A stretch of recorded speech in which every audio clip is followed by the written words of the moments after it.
કાકા, આપનું નામ, આપની દીકરી શેનું કામ કરતી હતી અને આજે કઈ રીતે આપણે એમને માટે પરત લાવવા માટે વાત કરી રહ્યા છો? દીકરી કલાકાર હતી. એ ડાયરા, લગ્ન ગીત ને એ બધું કામ કરતી. હું એના પિતા છું, સંજયભાઈ સાંગાણી. અને એ કોઈ સંજોગે કોઈ ભૂલ કરી ગઈ છે તો એ ભૂલને સુધારી લે, હું એને અપનાવવા તૈયાર છું. સમાજ પણ અપનાવવા તૈયાર છે, બરાબર. ગમે ત્યાં હોય ત્યાંથી વહી આવે, તમ તારે એને અપનાવવા તૈયાર છો, પણ એ ત્યાંથી વહી આવે. કઈ રીતે દીકરી કાર્યક્રમમાં ગઈ હતી, છેલ્લે શું વાત થઈ તમારી, પછી શું ખબર પડી હતી તમને? અહીંયા પ્રોગ્રામ પૂરો થયો પછી એને પ્રોગ્રામ હતો દેશમાં, એટલે એ ગઈ હતી.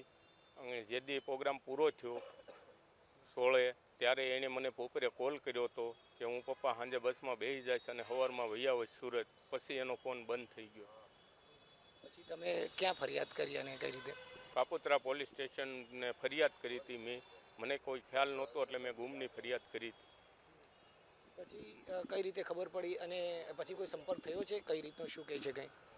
હા, મને પછી એનો સંપર્ક થયો 21 તારીખે. અને શું કહેતા હતા, કઈ વાત થઈ ગઈ? શું કહેતા હતા તમને, કઈ વાત થઈ હોય એમની સાથે? બસ વાત એક એવી એને કરી કે મને તમે અહીંયા રહેવા દો, બરાબર. પણ એ શક્ય નથી મારે માટે, બરાબર. દીકરી જ્યારે અહીંના બહાર કાર્યક્રમોમાં જતી હોય એકલી, આ તે પરિવારનો તમારા સાથે કેટલો વિરોધ હતો, એની વચ્ચે તમે સ્વતંત્રતા આપી, આજે તમે કઈ રીતે જોઈ રહ્યા છો?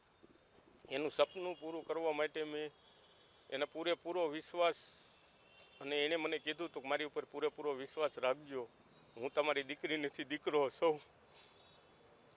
એટલે મેં વિશ્વાસ મૂક્યો હતો.